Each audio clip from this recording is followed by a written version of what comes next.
What up, everybody? Antoine Fantoine here, internet's busiest music nerd. You know who it is, doing a quick couple of raw iPhone reviews today, one of which is for this new Suicide Boys tape album, Eternal Grey, a record, a project that I was anticipating pretty highly, not only given that I reviewed not too long ago the duo's latest EP, which I thought, even though I wanted more from it, it was an admirable effort. Had kind of this dark, dingy, southern rap sound that borrowed a lot from 3 6 Mafia, a little bit of Bone Thugs, touch of Bone Thugs in there. And if you're a fan of Bones, I think you can really understand kind of where the duo is coming from, appreciate where the duo is coming from. Excuse me.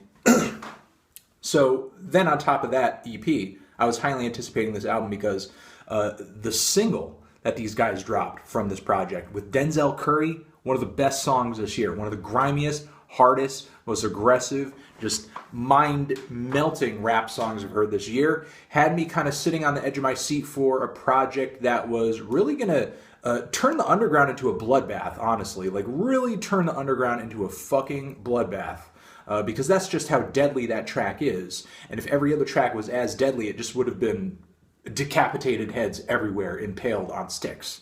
But now that I listen to the record, now that I listen to the project, it's just okay. You know, it's not like this mind-blowing experience that I was hoping for. The duo brings their standard kind of eerie southern trap sound, but then on top of that, they don't really build anything that impressive, in my opinion. I mean, they certainly experiment with some different stuff. For one, there's some weird kind of metalcore screams that pop up on the record here and there that sound like they could have been on like a, you know, one of those Orange County hardcore band records with like the tight pants and the crazy scene hair, like a Broken Side record.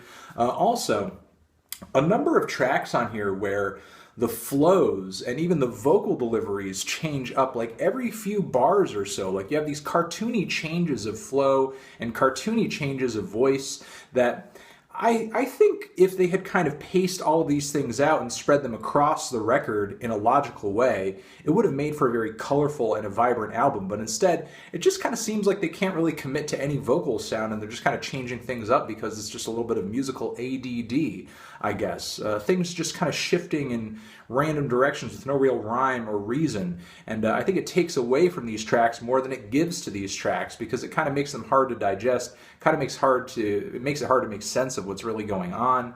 And a lot of the verses I think it distracts from as well, which for the most part aren't really like, you know, the greatest I've ever heard. Though I would have certainly accepted something that was just kind of, you know, one-liners, grimy, violent, aggressive, in your face, blunt, to the point.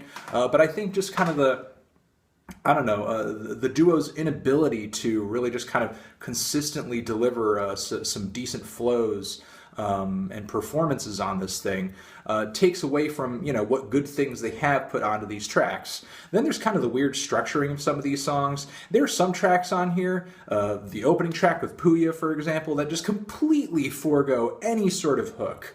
And it's not only that they just kind of bunch all these verses on top of each other into these short tracks, then, you know, no one moment kind of stands out from the next, or you're not really given a proper amount of breathing room between the verses to really kind of, you know, digest what just happened, maybe hear a chorus that's going to kind of stick with you after the track is over. It's not just that.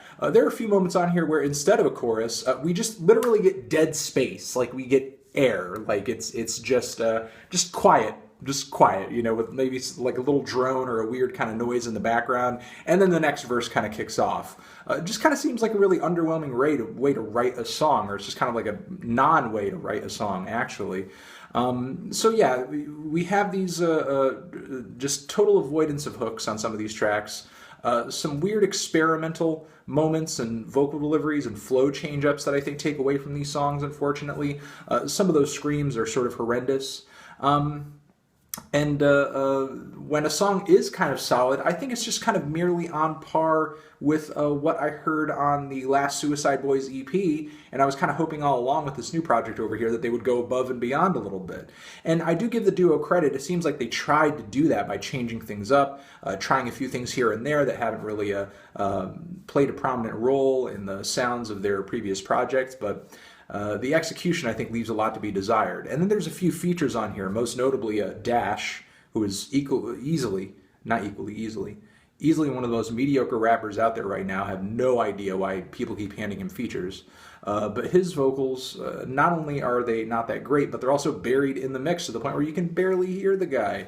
So yeah, there's a good handful of lackluster features on this thing too. Again, that Denzel Curry track is just earth-shattering, but pretty much everything else that's on here is not really that impressive when sort of given deeper inspection. You know, the duo certainly pulls together the same vibe that you would look for from their previous projects. You know, it's a decent, eerie, grimy, dark, moody vibe.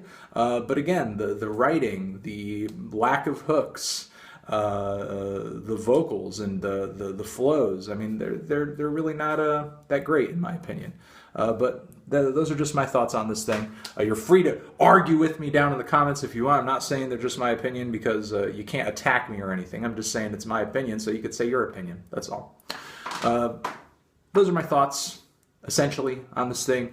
What are yours? Let me know down in the comments. Did you love this thing? Did you hate this thing? Why? What do you think I should review next? And that's it. Anthony Fantano, Suicide Boys, Eternal Grey, forever.